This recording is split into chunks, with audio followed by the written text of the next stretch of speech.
Primera de Tesalonicenses, el capítulo 3, el versículo 6 en adelante, se muestra lo que pasó con Pablo después que había visitado la ciudad de Tesalónica.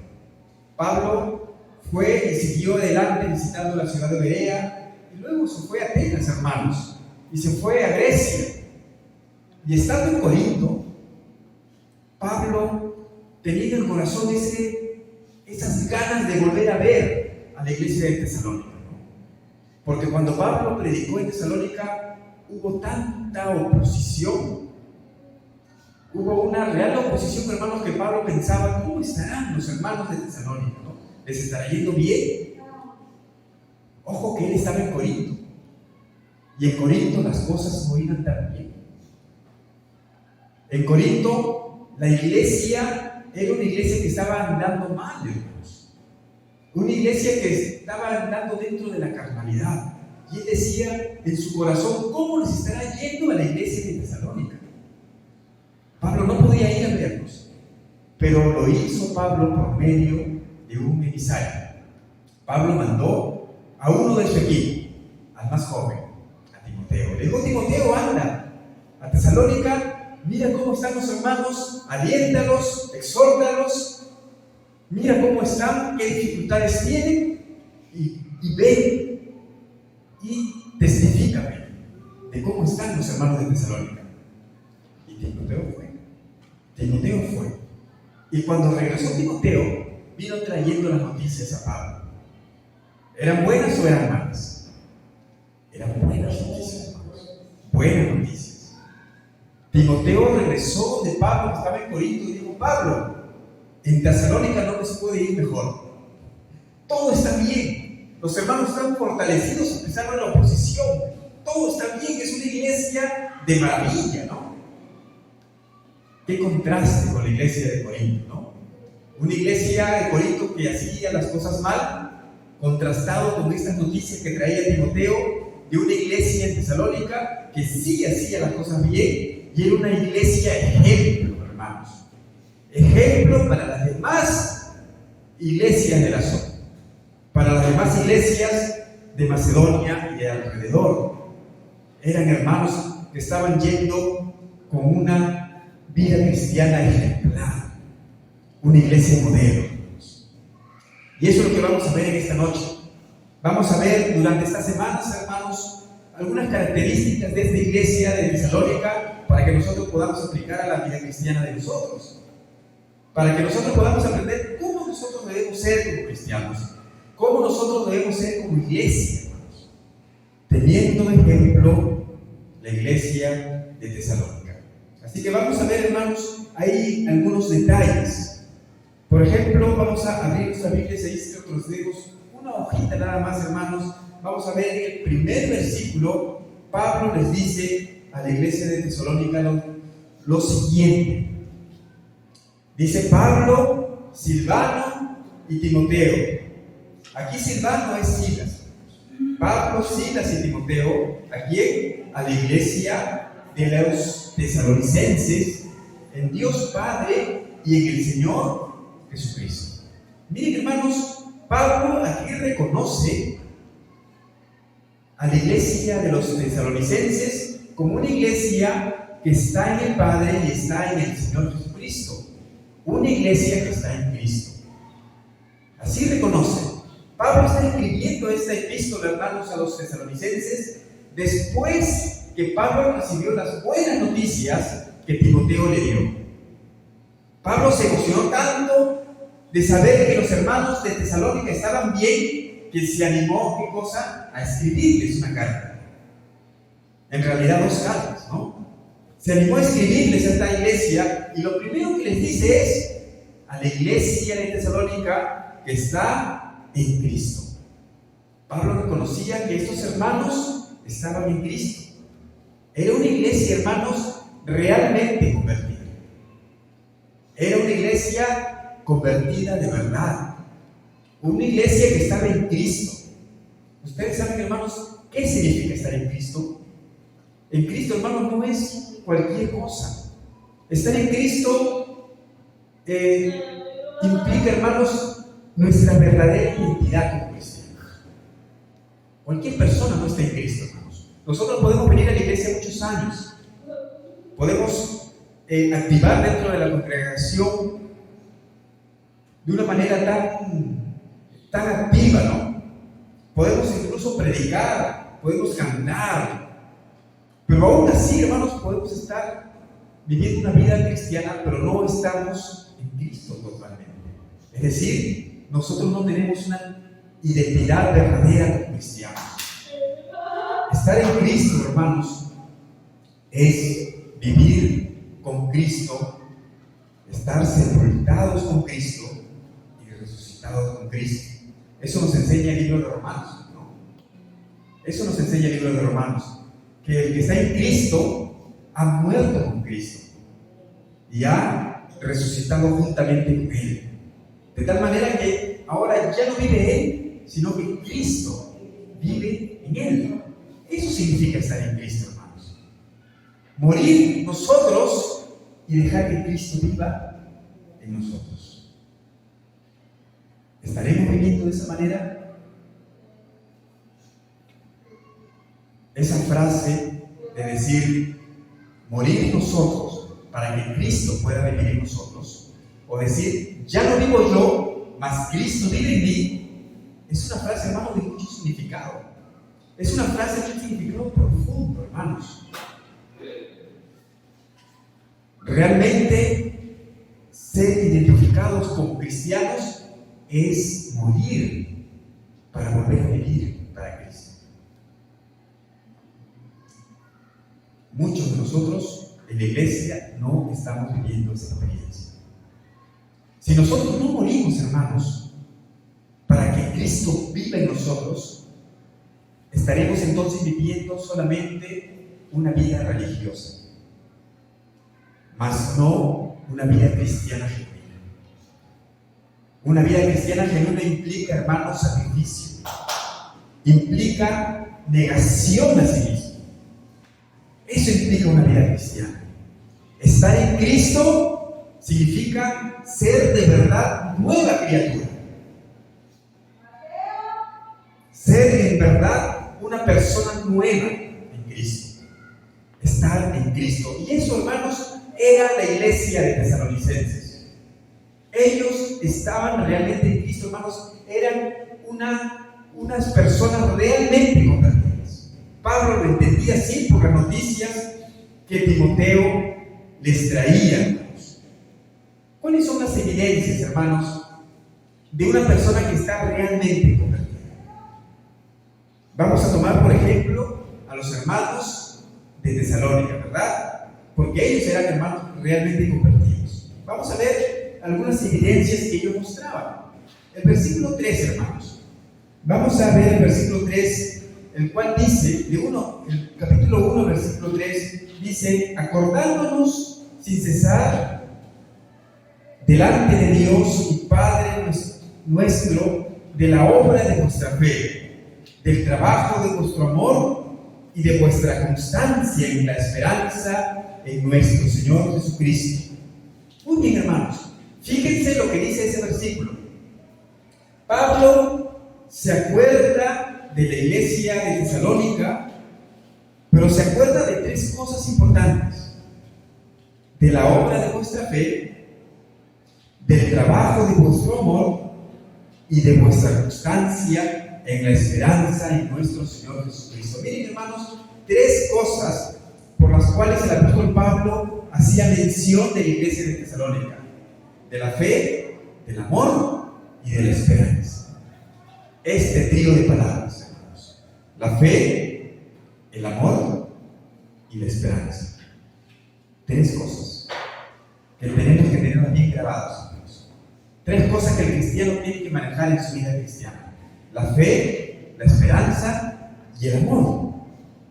Tres cosas que tenía la iglesia de Tesalónica. Pablo hace mención de estas tres. Dice primero que él se acordaba de la obra de vuestra fe. De la obra de vuestra fe.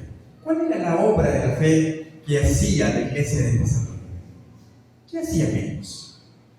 ¿A qué se está refiriendo Pablo cuando él dice que él se acuerda de los hermanos de Tesalónica, de la obra de su fe? ¿A qué se referirá con la obra de la fe? ¿A qué obra se referirá? ¿A la obra de visitar a los enfermos? ¿De ayudar a los necesitados?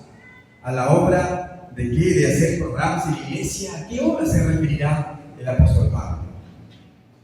Si nosotros leemos más adelante, nos vamos a dar cuenta de que Pablo se está refiriendo nada menos a la obra de llevar el evangelio a otras personas, a esa obra. Miren lo que dice el versículo 8: porque partiendo de ustedes ha sido divulgada ¿qué cosa? La palabra del Señor, no solo en Macedonia y Acaya, sino que también en todo lugar vuestra fe en Dios se ha extendido, de modo que nosotros no tenemos necesidad de hablar nada. Esa era la obra que estaba haciendo en la iglesia de Tesalónica. Su fe, la palabra del Señor, fue divulgada en toda la región, gracias al trabajo de los hermanos tesalonicenses. Gracias a ellos. Esa obra, hermanos, fue grande, hermanos, lo que hicieron los hermanos de Tesalónica. A pesar que tenían oposición, a pesar de que no fue fácil, hermanos, que ellos puedan hacer esta obra. Recuerden que los hermanos de Tesalónica, cuando estaban reunidos aún Pablo ahí, vinieron estas personas que trataban de hacer alboroto en la ciudad, y fueron que irrumpieron la casa de este hermano que se llamaba Jasón, pensando que Pablo estaba ahí, y entraron a buscar a Pablo y no lo encontraron. Y al no encontrar a Pablo y a Silas y a Timoteo, llevaron ante las autoridades a la fuerza a los hermanos que estaban en la casa de Jasón. A todos se los llevaron a la fuerza y los denunciaron ante las autoridades. ¿Es una situación difícil, hermanos? Sí. Imagínense que nosotros estamos aquí en la casa del Señor, predicando la palabra, orando, y de pronto entren personas y nos lleven y nos saquen a la fuerza, ¿no? ¿Qué están haciendo ustedes acá? Vamos afuera y nos denuncien y nos lleven a la comisaría, ¿no? Yo sé, hermanos, que muchos de nosotros ya no venimos el próximo domingo, ¿no? Porque decimos, uy, la cosa está fuerte, ¿no? Ya no venimos. Pero eso pasó con los hermanos de Tesalónica. Los llevaron a las autoridades. No los dejaron reunirse en la casa de este hermano llamado Jasón. Sin embargo, a pesar de esa oposición, estos hermanos divulgaron la palabra del Señor por toda la región de Macedonia. Amén. Amén, hermanos. Nosotros no tenemos ninguna oposición, hermano. No hay nadie que te diga no prediques, o hay alguien que nos dice que no prediquemos. Nadie, hermano. No hay nadie que te impida cantar. No hay nadie que nos impida estudiar la palabra del Señor. Nadie. Nosotros nos reunimos acá en la iglesia a orar. Muchas hermanas vienen y se reúnen a orar. No hay nadie que nos impida, hermanos, orar. Lo hacemos con total libertad. Sin embargo, a pesar de que no tenemos esa oposición, nos cuesta a veces predicar la palabra del Señor. Nos cuesta, hermanos. Sin embargo, estos hermanos, a pesar de esa oposición, ellos no se rindieron. Ellos no se amilanaron, hermanos, sino todo lo contrario. Ellos salieron y divulgaron la palabra del Señor. Es decir, proclamaron a Cristo. Evangelizaron ahí en Tesalónica. Evangelizaron no solamente en Tesalónica, sino más allá, por toda la región de Macedonia. Hermanos, para hacer esto, solamente, hermanos, se requiere fe. ¿Amén? Se requiere fe. Porque si tú no tienes fe, no haces nada, hermanos. Se requiere fe. Por eso que Pablo le dice que él se acuerda siempre de la obra de nuestra fe. Es decir, se acuerda de que los hermanos de Tesalónica predicaban la palabra del Señor a pesar de la oposición y que tenían una fe enorme para hacer este trabajo. ¿Tenemos fe, hermanos, en que Dios nos respalda? ¿Tenemos fe en que Dios está con nosotros cuando nosotros empezamos a proclamar la palabra del Señor? ¿O decimos, ¿qué le voy a predicar a esta persona que esta persona yo sé que no va a querer, ¿no? ¿De qué le voy a predicar a mi compañero de trabajo si sé que él está más perdido, no? No, él no quiere saber nada de las cosas de Dios, ¿no? Y es más, cuando nosotros queremos invitar a alguien a la iglesia, decimos, él no quiere venir, ¿no? ¿Qué va a venir él, no? Ya le he dicho varias veces y no quiere venir. Hermanos, para hacer la obra de evangelismo, tenemos que tener fe.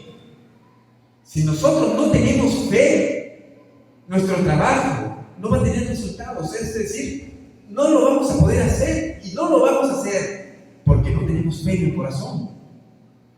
Así que, hermanos, tenemos que aprender esto de la iglesia de Tesalónica. Tener fe, fortalecer nuestra fe para predicar la palabra del Señor. Prediquemos, hermano, prediquemos la palabra del Señor donde nos encontremos y tengamos fe que si nosotros hablamos a otros de Cristo, Dios va a hacer su obra. Nosotros no, hermanos. Nosotros no tenemos el poder para convencer a las personas. El Espíritu Santo es el que tiene que convencer.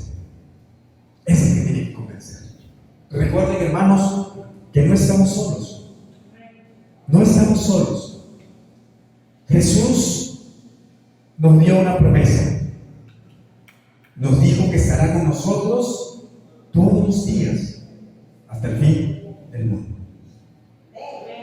Estará con nosotros todos los días hasta el fin del mundo. Y estas palabras y estas promesas de Jesús están dentro del contexto del evangelismo y del discipulado, hermanos, de ir y salir y llevar el mensaje de Dios.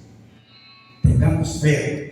Así que una cosa que tenemos que desarrollar y cultivar en nuestras vidas es la fe. ¿Amén? ¿Cuáles eran las tres palabras que esta iglesia tenía? La fe, el amor y ¿qué más? Ya se olvidaron. La esperanza, hermanos, el versículo 3 del capítulo 1.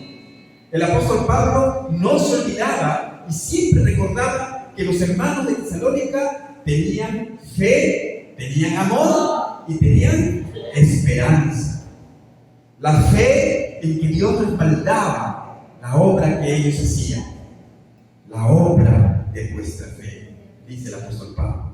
También los hermanos de Tesalónica tenían amor. Amén. Acá dice el trabajo de vuestro amor. El trabajo de vuestro amor, hermanos. Así que, para hacer esta obra que los tesalonicenses hicieron, no solamente se requiere fe, hermanos, se requiere que uno ame a Cristo, que uno ame a Dios. Si no amamos a Dios, nosotros no vamos a dar de nosotros. Si nosotros no tenemos amor de Dios, nosotros no vamos a estar dispuestos a sufrir cualquier dificultad. ¿Qué es una persona normal? Entrega todo de sí, ¿verdad? ¿Qué hacemos nosotros por nuestros hijos, por ejemplo, que los amamos, ¿no? ¿Qué hacemos? ¿O qué estamos dispuestos a hacer por nuestros hijos? Algunos dicen, yo estoy dispuesto hasta entregar mi vida por mi hijo, ¿no? Cuando hay poca provisión en casa, el padre es capaz de dejar de comer por darle a sus hijos, ¿sí o no? Amén. Sí, así es, hermano, ¿no? Cuando estás en la calle y tu hijo tiene frío, el papá es capaz de sacarse su casaca, su chope, ponérselo a su hijo y él pasar el frío. Pero solamente eso lo hace el papá. ¿Por qué? Porque ama a su hijo, movido por el amor. Cuando uno ama, sacrifica. Cuando uno ama, deja cosas, hermanos. Cuando uno ama, se entrega por completo. Solamente cuando uno ama, hermanos, solamente así, para hacer la obra que estos tesalonicenses hicieron, para predicar en medio de la tribulación, hermanos, no solamente es necesario la fe, también es necesario que tengamos amor. ¿Amamos a Dios, hermanos? ¿Amén? ¿Amamos a Dios? ¿Amamos la obra de Dios? Amén. Solamente si amamos a Dios es que nosotros vamos a estar dispuestos a consagrar nuestra vida a Él y servirle. Así que, hermanos, es importante que nosotros desarrollemos en nuestra vida cristiana la fe, pero también el amor. El amor. ¿Cómo se muestra el amor de Dios? Por las cosas que haces. ¿Cómo se muestra el amor a tu hijo? Por lo que haces por tu hijo, ¿no? No solamente en palabras, ¿no? Sino en acciones se demuestra el amor, ¿no? ¿Cómo se demuestra cuando tú le dices a tu hijo, hijo, yo te amo, pero después lo humillas? ¿Estás demostrando amor o no? No.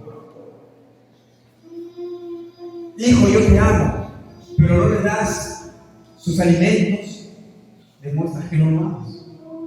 El amor no solamente es de palabras, hermanos, el amor tiene que ser en acciones. La persona que ama a Dios no solamente canta y dice, Señor, yo te amo, o te amo, Jehová, fortaleza mía, ¿no? El cristiano que ama a Dios lo demuestra, así como lo demostraban los hermanos de Tesalónica. Demostramos el amor de Dios apartándonos del pecado. Amén. Demostramos el amor de Dios consagrando nuestra vida a Él, viviendo una vida de santidad. Demostramos nuestro amor a Dios cuando nosotros damos de lo que no tenemos a Dios. Ahí demostramos el amor de Dios. Cuando nosotros amamos su obra, demostramos que amamos a Dios. Porque entregamos nuestro tiempo a Él. Sacrificamos nuestro tiempo. Cuando es el momento de servir a Dios, dejo las cosas que estoy haciendo, por más que me gusten, hermanos, por más que me falte el tiempo, los dejo, porque yo amo a Dios. Y doy ese tiempo para servirle a Él. Por amor a Dios. Es la única forma, hermanos, que la obra avance, que la obra crezca. Cuando los miembros de una obra aman a Dios y dan su vida por Dios. Dan su vida por Dios de tal manera que invierten su tiempo, invierten su dinero, invierten sus fuerzas con tal que el Evangelio avance. Eso tenían los hermanos de Tesalónica, hermanos. Ellos amaban a Dios, por eso que el apóstol Pablo dice, el trabajo de vuestro amor. El trabajo de vuestro amor. Si los tesalonicenses no hubieran tenido amor, no hubieran hecho nada. La iglesia de Tesalónica no hubiera, hermanos, crecido, no hubiera influenciado en otros lugares, pero gracias al amor y a la fe que tenían ellos llegaron a ser ejemplo a las demás iglesias. Dice el versículo 7, de tal manera que habéis sido ejemplo a todos los de Macedonia y de Acaya que han creído. Es decir, hermanos, que en la región de Macedonia había otras iglesias también, no solamente en Tesalónica. Recuerden que en Filipos también Pablo fundó una iglesia.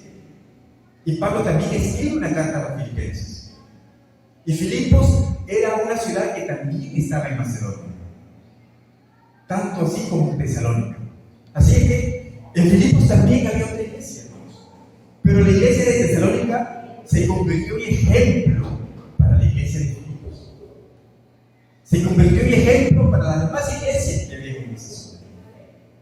Un ejemplo, hermanos, de iglesia conformados por miembros que tenían fe en que Dios respaldaba su trabajo y tenían un amor a Dios de tal manera que entregaban todo de sí con tal de que el Evangelio crezca y que la obra de Dios se proclame y que Dios y Cristo sean proclamados en toda la región.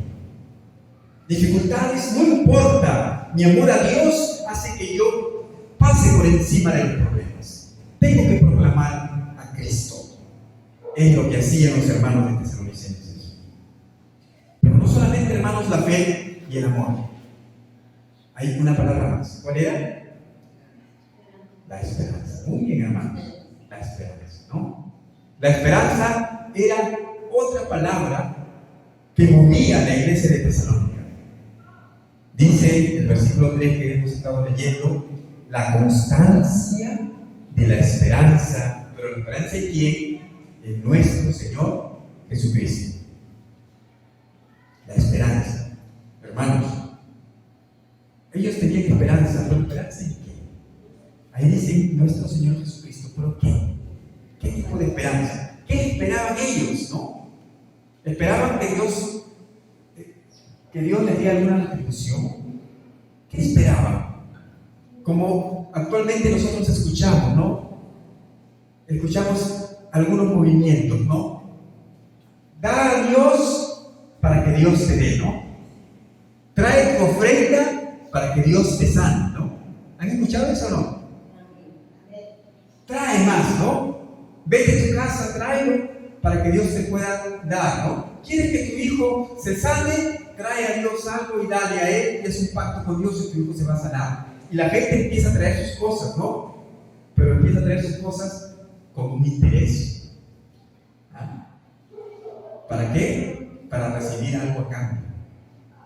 Estos hermanos de Tesalónica no daban sus cosas para recibir algo a cambio. Ellos lo hacían por amor. ¿Pero qué esperaban los hermanos de Tesalónica? No esperaban algo a cambio, hermano. La esperanza que los tesalonicenses tenían estaba en Cristo Jesús, hermanos. ¿Qué dice el versículo 10? El versículo 9 y el versículo 10, miren. Sobre el testimonio que daba la gente de los hermanos de Tesalónica. Dice, porque ellos mismos cuentan de nosotros la manera en que nos recibisteis y cómo os convertisteis de los ídolos a Dios para servir a quién? Al Dios vivo y verdadero. Y el 10. Y esperar, ahí viene la palabra esperar, ¿no? Y esperar de los cielos a su Hijo, al cual resucitó de los muertos, a Jesús, quien nos libra de la ira venidera. Eso era la esperanza, hermanos, que tenían los hermanos de Tesalónica. Lo que ellos esperaban era la venida de Cristo, hermanos. Ellos esperaban a Jesús, que resucitó de los muertos. Eso esperaban ellos. Su esperanza no estaba aquí en la tierra. La esperanza de los tesalonicenses estaba arriba en los cielos. Ellos esperaban que si ellos trabajaban para Dios, que si ellos daban su tiempo para Dios, de que si ellos servían a Dios, ellos iban a tener una retribución, pero no una retribución física, no una retribución aquí en la tierra, sino una retribución allá en los cielos. ¿Amén? Eso es lo mejor, hermano, que el cristiano puede esperar. Trabajemos para el Señor, porque Dios nos premia allá en los cielos, hermanos. ¿Amén? Sé fiel hasta la muerte y yo te daré la corona de la vida. Hermanos, tenemos una esperanza y nuestra esperanza está en los cielos, hermanos. En algún momento vamos a estar con Dios, vamos a estar con Jesús por la eternidad y vamos a gozarnos en Él. Vamos a vivir una eternidad de gozo, de felicidad al lado de Dios. Pero ahora es el momento de servir. Ahora es el momento de trabajar para Él. Ahora es el momento de sacrificarnos. Ahora es el momento de consagrarnos. Ahora es el momento de dejar cosas, de dejar hábitos, de dejar cosas que nos impiden trabajar para el Señor. Es el momento, hermanos. Allá en los cielos vamos a gozar. Acá es el momento de trabajar. Y uno trabaja con alegría, hermanos. Uno trabaja con gozo. Si quejas cuando realmente sabe lo que le espera después. ¿Amén? Cuando uno no sabe lo que le espera después, a veces se desmotiva, ¿no? Cuando uno está haciendo un trabajo y tú sabes que te van a pagar bien, ¿uno cómo hace el trabajo? Lo hace con esmero, ¿verdad? Lo hace con alegría, porque sabe que es buena la paga, ¿no? Pero cuando tú estás haciendo un trabajo y sabes que te van a pagar poquito y que te van a pagar algo que no compensa lo que estás haciendo, uno trabaja de manera desmotivada, ¿verdad? Lo hace por compromiso, lo hace como salga, ¿no? Y dice, además, ni me están pagando bien, ¿no?